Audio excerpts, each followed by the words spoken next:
ನೋಡಿ ದೃಶ್ಯಗಳಲ್ಲಿ ಗಮನಿಸ್ತಾ ಇದ್ದೀರಿ ಟಿಕೆಟ್ ಖರೀದಿಯನ್ನ ಮಾಡಿ ಒಳಗಡೆ ಹೋಗ್ತಾ ಇರುವಂತಹ ದೃಶ್ಯವನ್ನ ನೀವು ನೋಡಬಹುದು. ಸ್ಕ್ಯಾನ್ ಮಾಡಿ ಒಳಗಡೆ ಬೆಂಗಳೂರು ಮೆಟ್ರೋ ಕಿ ಯೆಲ್ಲೋ ಲೈನ್ ಹಸಿರು ನಿಶಾನೆಯನ್ನ ತೋರಿಸ್ತಾ ಇದ್ದಾರೆ. ಕೆಲವು ಮಂದಿಗೆ ಮಾತ್ರ ಅವಕಾಶ ಇದೆ ಅಲ್ಲಿ. ಹಳದಿ ಬಣ್ಣದ ಮೆಟ್ರೋಗೆ ಚಾಲನೆ ನೀಡ್ತಾ ಇದ್ದಾರೆ. ದೃಶ್ಯವನ್ನ ನೀವು ನೋಡ್ತಾ ಇದ್ದೀರಿ. Exclusive visuals. DCM DK Shivakumar, CM Siddaramaiah, ಸಂಸದ ತೇಜಸ್ವಿ ಸೂರ್ಯ, ಮಂಜುನಾಥ್ ಅವರಿದ್ದಾರೆ, ಶೋಭಾ ಕರಂದ್ಲಾಜೆ ಅವರಿದ್ದಾರೆ.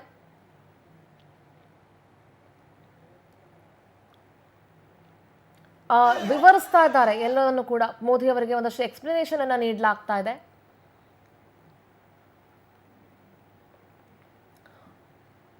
ಅದರ ಒಂದು ಪ್ರಾಜೆಕ್ಟ್ ಅನ್ನ ಅಲ್ಲಿ ಇರೋದನ್ನ ನೀವು ನೋಡಬಹುದು. ಯಾವ ರೀತಿ ಹಳದಿ ಮಾರ್ಗ ಹಾದು ಹೋಗುತ್ತೆ ಅನ್ನೋದರ ಎಕ್ಸ್ಪ್ಲನೇಷನ್ ಅನ್ನ ಡಿಸಿಎಂ ಡಿಕೆ ಶಿವಕುಮಾರ್ ಅವರು ಪ್ರಧಾನಿ ಮೋದಿ ಅವರಿಗೆ ನೀಡ್ತಾ ಇದ್ದಾರೆ.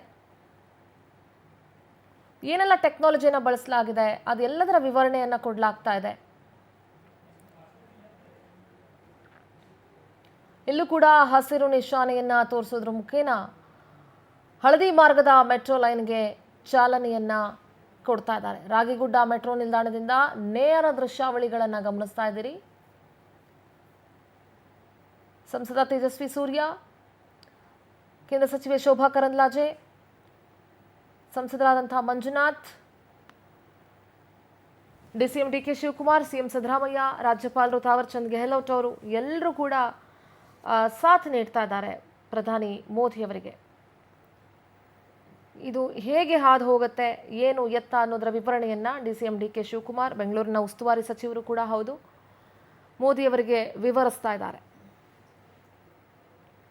ಮೆಟ್ರೋ ಹಳದಿ ಮಾರ್ಗಕ್ಕೆ ಪ್ರಧಾನಿ ನರೇಂದ್ರ ಮೋದಿ ಅವರು ಚಾಲನೆ ಕೊಟ್ಟಾಯ್ತು. ಇನ್ನು ಬೆಂಗಳೂರಿನ IT ಹಬ್ ಆ ಭಾಗದಲ್ಲಿ ಯಾರೆಲ್ಲ ಜನ ಇದ್ದಾರೆ ಅವ್ರಿಗೆಲ್ಲ ಇವತ್ತು ಬಹಳ ಖುಷಿ ಆಗಿರುತ್ತಪ್ಪ, ನಮಗೂ ಮೆಟ್ರೋ ಸಿಕ್ತು, ನಾವು ಒಂದು ಹಂತಕ್ಕೆ ಟ್ರಾಫಿಕ್ ಕಿರಿಕಿರಿಯಿಂದ ತಪ್ಪಿಸ್ಕೊಂಡು ಟ್ರಾವೆಲ್ ಮಾಡಬಹುದು, ಸಮಯ ಉಳಿಯುತ್ತಲ್ವ, ಟ್ರಾವೆಲಿಂಗ್ ಟೈಮ್ ಉಳಿಯುತ್ತೆ. ಅದೇ ಬೈ ರೋಡ್ ಎಲ್ಲಾದರೂ ಹೋಗ್ಬೇಕಂದ್ರೆ ಬೆಂಗಳೂರಿಗೆ ಮಿನಿಮಮ್ ಎಲ್ಲಿಂದ ಎಲ್ಲಿ ಹೋಗ್ಬೇಕಾದ್ರೂ 1 ಅವರ್ ಅಂತೂ ಬೇಕೇ ಬೇಕು. ಆ ಸಮಯ ಉಳಿಯುತ್ತೆ. ಈಗ ಹಳದಿ ಮಾರ್ಗಕ್ಕೆ ಚಾಲನೆ ಕೊಟ್ಟಾಯ್ತು. ಈಗ ಅದರಲ್ಲಿ ಟ್ರಾವೆಲ್ ಕೂಡ ಮಾಡ್ತಾರೆ ಎಲೆಕ್ಟ್ರಾನಿಕ್ ಸಿಟಿವರೆಗೂ ಕೂಡ.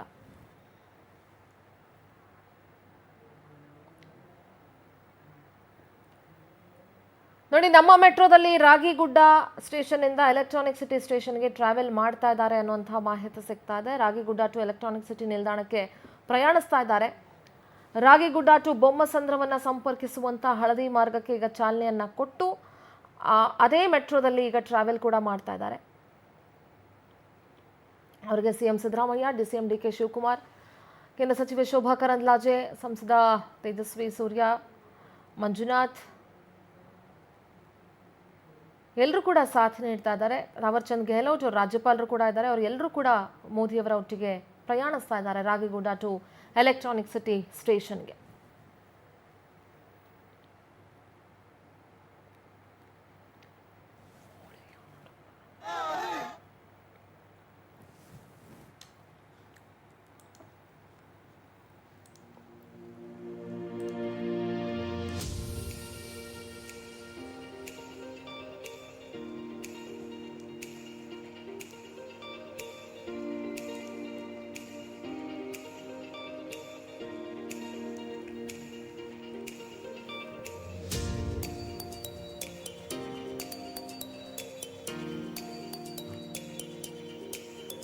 ರಾಗಿಗುಡ ಟು ಬೊಮ್ಮಸಂದ್ರ ಸಂಪರ್ಕ ಕಲ್ಪಿಸುವಂತಹ ಹಳದಿ ಮಾರ್ಗಕ್ಕೆ ಚಾಲನೆ ಕೊಟ್ಟಾಗಿದೆ.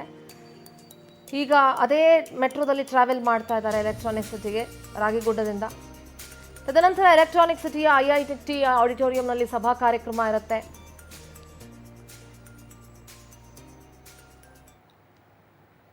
ಈ ಕಾರ್ಯಕ್ರಮದ ವೇದಿಕೆಯಲ್ಲಿ ಪ್ರಧಾನಿ ಜೊತೆ 9 ಮಂದಿ ಗಣ್ಯರಿಗೆ ಮಾತ್ರ ಅವಕಾಶ ಇದೆ. ಎಲ್ರಿಗೂ ಕೂಡ ಅವಕಾಶ ಇರೋದಿಲ್ಲ. ಮೆಟ್ರೋ ಸ್ಟೇಷನ್ಗೆ ಬಂದರು, ಏನು ಎತ್ತ, ಯಾವ ಟೆಕ್ನಾಲಜಿ ಏನು, ಅದೆಲ್ಲದರ ಬಗ್ಗೆ ಫೇಸ್ 1 ಏನು, ಫೇಸ್ 2 ಏನು, ಎಲ್ಲದರ ಬಗ್ಗೆ ತಿಳ್ಕೊಂಡ್ರು. ಅದಾದ ನಂತರ ಡಿಸಿಎಂ ಡಿಕೆ ಶಿವಕುಮಾರ್ ಅವರು ಅದನ್ನು ಎಕ್ಸ್ಪ್ಲೇನ್ ಮಾಡ್ತಾ ಇದ್ದಾರೆ ಪ್ರಾಜೆಕ್ಟನ್ನಿಟ್ಟು, ಯಾವ ರೀತಿ ಇಲ್ಲಿ ಹಾದು ಹೋಗುತ್ತೆ, ಏನು ಎತ್ತ ಅನ್ನೋದ್ರ ಬಗ್ಗೆ. ಇದೆಲ್ಲ ಆದ ನಂತರ ಹಸಿರು ನಿಶಾನೆಯನ್ನು ತೋರಿಸಿ ಚಾಲನೆಯನ್ನು ಕೊಟ್ಟು ರಾಗಿಗುಡ್ಡ ಸ್ಟೇಷನ್ ಇಂದ ಈಗ ಎಲೆಕ್ಟ್ರಾನಿಕ್ ಸಿಟಿಗೆ ಟ್ರಾವೆಲ್ ಅನ್ನು ಮಾಡ್ತಾ ಇದ್ದಾರೆ ನಮ್ಮ ಮೆಟ್ರೋದಲ್ಲೇ. ರಾಜ್ಯಪಾಲ ತಾವರ್ ಚಂದ್ ಗೆಹ್ಲೋಟ್, ಮುಖ್ಯಮಂತ್ರಿ ಸಿದ್ದರಾಮಯ್ಯ, ಡಿಸಿಎಂ ಡಿಕೆ ಶಿವಕುಮಾರ್, ಕೇಂದ್ರ ಸಚಿವರಾದಂತಹ ಮನೋಹರ್ ಲಾಲ್ ಖಟ್ಟರ್, ಅಶ್ವಿನಿ ವೈಷ್ಣವ್, ಎಚ್.ಡಿ. ಕುಮಾರಸ್ವಾಮಿ, ವಿ ಸೋಮಣ್ಣ, ಶೋಭಾ ಕರಂದ್ಲಾಜೆ, ಸಂಸದ ತೇಜಸ್ವಿ ಸೂರ್ಯ, ರಾಜ್ಯ ಬಿಜೆಪಿ ಅಧ್ಯಕ್ಷ ಬಿವೈ ವಿಜಯೇಂದ್ರ ಅವರಿಗೆ ಮಾತ್ರ ವೇದಿಕೆಯಲ್ಲಿ ಅವಕಾಶ ಇದೆ. ವಿರೋಧ ಪಕ್ಷದ ನಾಯಕ ಆರ್ ಅಶೋಕ್ ಅವರಿಗೂ ಕೂಡ ವೇದಿಕೆಯಲ್ಲಿ ಅವಕಾಶ ಇಲ್ಲ. ರಾಜ್ಯ ಬಿಜೆಪಿ ಅಧ್ಯಕ್ಷ ಅನ್ನುವಂಥ ಕಾರಣಕ್ಕೆ ಬಿವೈ ವಿಜಯೇಂದ್ರ ಅವರಿಗೆ ವೇದಿಕೆಯಲ್ಲಿ ಅವಕಾಶ ಇದೆ. ಆದರೆ ಸರ್ಕಾರಿ ಕಾರ್ಯಕ್ರಮ ಆಗಿದ್ರೂ ಕೂಡ MLA ಅನ್ನುವಂಥ ಕಾರಣದಿಂದ ಅವರಿಗೆ ಅವಕಾಶವನ್ನ ಕೊಟ್ಟಿದ್ದಾರೆ. ಅಫ್ಕೋರ್ಸ್ ಆರ್ ಅಶೋಕ್ ಅವರು ಕೂಡ MLAನೇ, ಬಟ್ ಅವ್ರಿಗೆ ಯಾಕೆ ಅವಕಾಶ ಇಲ್ಲ ಅಂತಂದ್ರೆ ಅದಕ್ಕೆ ಬಿಜೆಪಿ ನಾಯಕರೇ ಆನ್ಸರ್ ಮಾಡಬೇಕು.